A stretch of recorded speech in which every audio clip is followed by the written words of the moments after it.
Hi you all, how you all doing? Hope you're having an awesome Labor Day Thursday. Hope everybody's doing okay. Hope you guys not working too hard. Oh boy, folks, I've been so busy. Busy as a bee, as usual. But I said, you know what, I need to do some reading. So we're here again. So welcome back to Karen Vibes, reading for the mature audience. And we're just gonna go straight into it. So the book that we're reading, name of the book is Flowers in the Attic, and it's narrated by moi, Karen Weir, and the name of the author is Virginia Andrews. So the name of the book is Flowers in the Attic, written by Virginia Andrews, and it's narrated by me, Karen Weir. All right, so we're still at part 4. And if you've been following me, just go on YouTube, type in Karen Vibes. So that's KarenVibes with an exclamation sign. And you will see my page and you can follow me from there if you haven't been following me.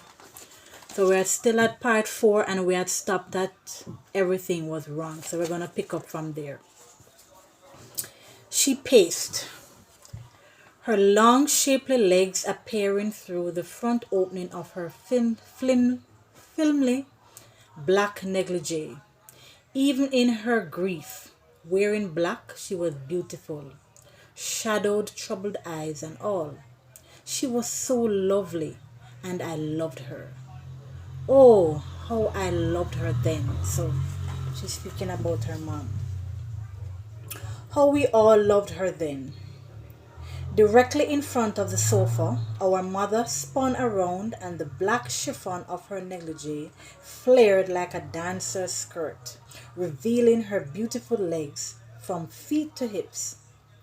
Darlings, darlings, she began.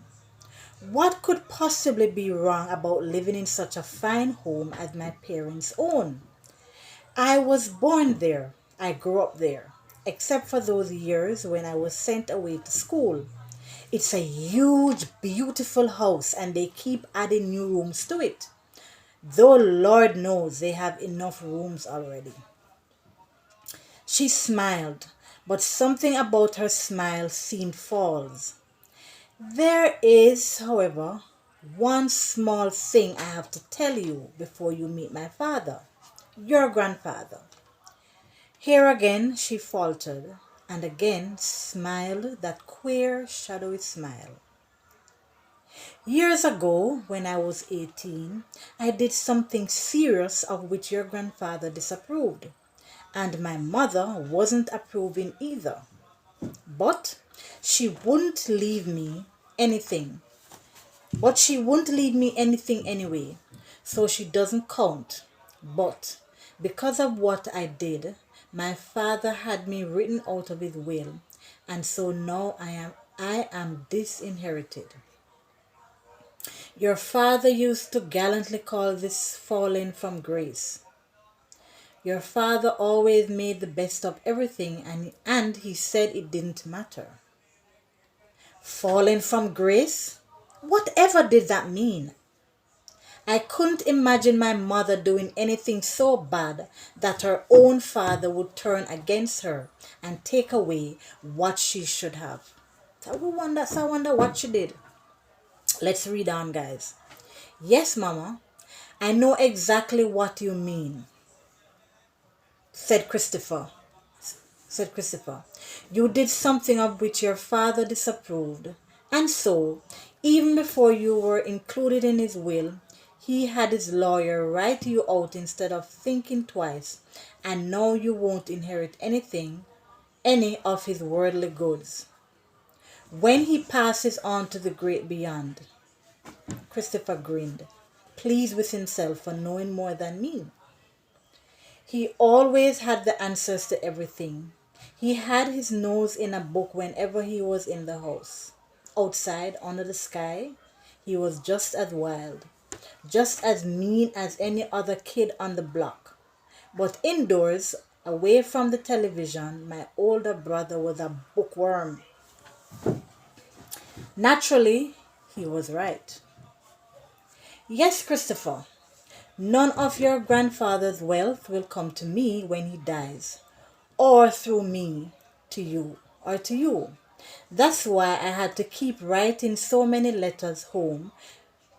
So that's why I had to keep writing many letters home when my mother didn't respond.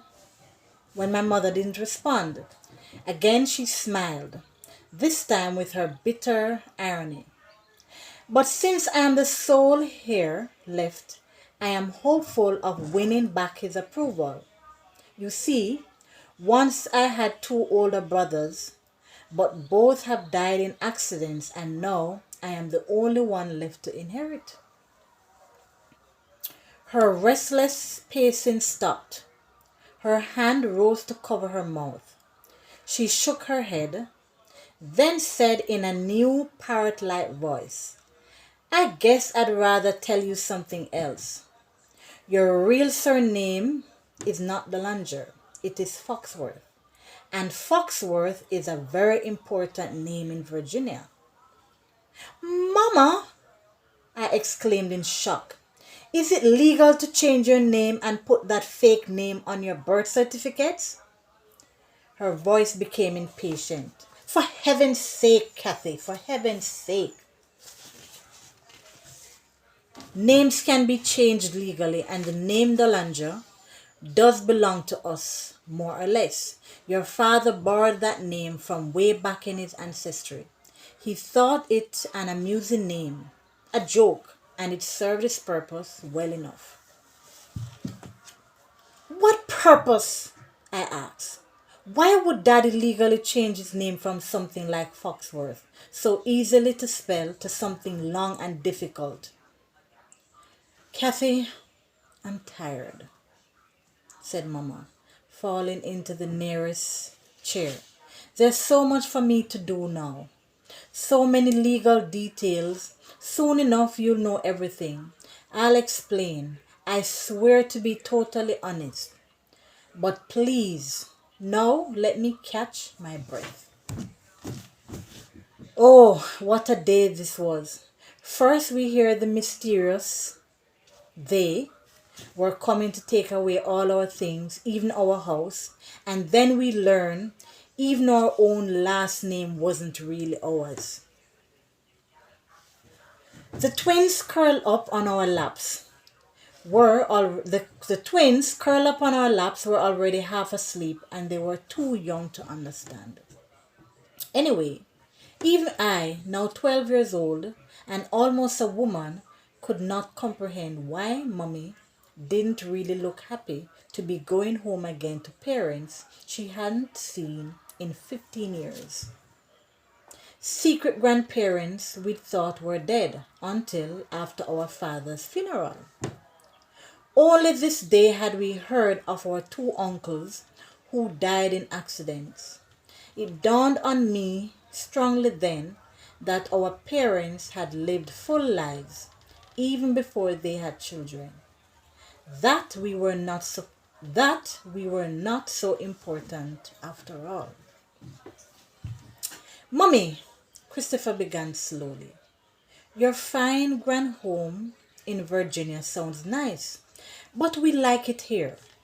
Our friends are here, everybody knows us, likes us, and I don't want to move. Can't you see Daddy's attorney and ask him to help find a way so we can stay on and keep our house and our furnishings? Yes, Mummy, please, let us stay here, I added. Quickly, Mummy was out of her chair and striding across the room. She dropped down on her knees before us, her eyes on the level with ours. Now listen to me, she ordered, catching my brother's hand and mine and pressing them both against her breast. I have thought, and I have thought of how we can manage to stay on here, but there is no way. No way at all, because we have no money to meet the monthly bills and I don't have the skills to earn an adequate salary to support 4 children and myself as well. Look at me, she said, throwing wide her arms, appearing vulnerable, beautiful, helpless. Do you know what I am? I am a pretty useless ornament. who always believed she'd have a man to take care of her. I don't know how to do anything. I can't even type. I'm not very good with arithmetic. I can embroider. I can embroider. I don't know why, guys, forgive me pronouncing these words properly. I can embroider. Beautiful needlepoint and curl work, stitches. But that kind of thing doesn't earn any money. You can't live without money. It's not love that makes the world go around. It's money, and my father has more money than he knows what to do with. He has only one living here, me. Once he cared more for me than he did for either of his sons, so it shouldn't be difficult to win back his affection. Then he will have his attorney draw me into a new will, and I will inherit everything. He is 66 years old and he is dying of heart disease. From what my mother wrote on a separate sheet of paper, which my father didn't read, your grandfather cannot possibly live more than 2 or 3 months longer at the most. That will give me plenty of time to charm him into loving me like he used to. And when he dies, his entire fortune will be mine, ours. We will be free forever of all financial worries, free to go anywhere we want, free to do anything we want, free to travel, free to buy what our hearts desire, anything our hearts desire. I'm not speaking of only a million or two, but many, many millions, maybe even billions. People with that kind of money don't even People with that kind of money don't even know their own net value, for it's invested here and there, and they own this and that, including banks, airlines, hotels, department stores, shipping lines. Oh, you just don't realize the kind of empire your grandfather controls.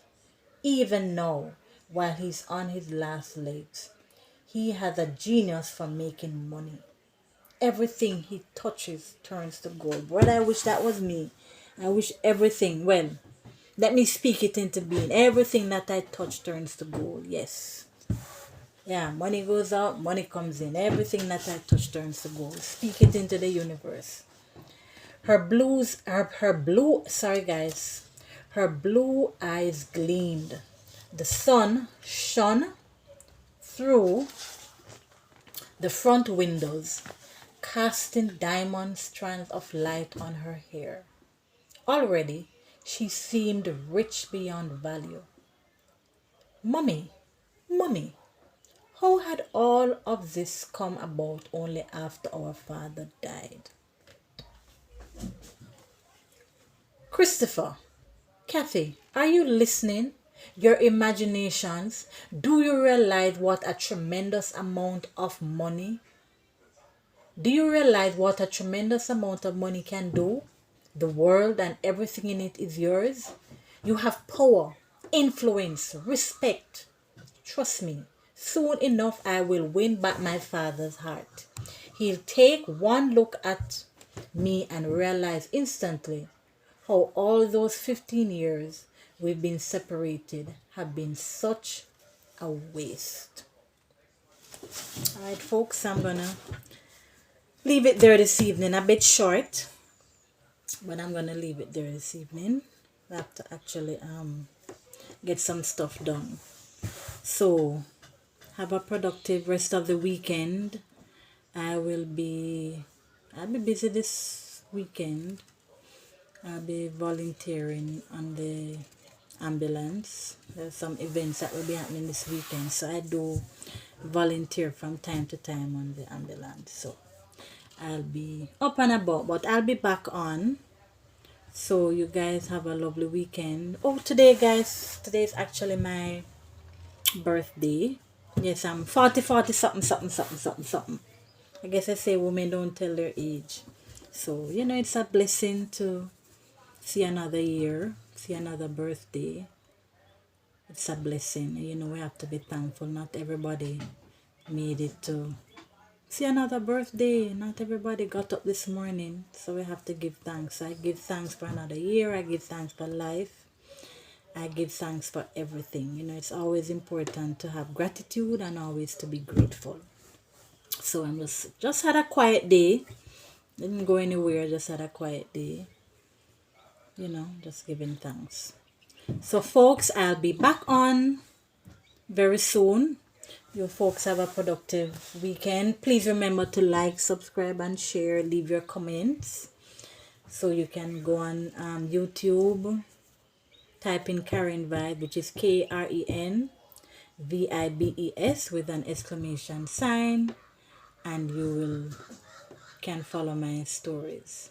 So just remember to like, subscribe, and share. Tell others about it. And thank you all for listening. Thank you all for tuning in. I appreciate you. Thank you.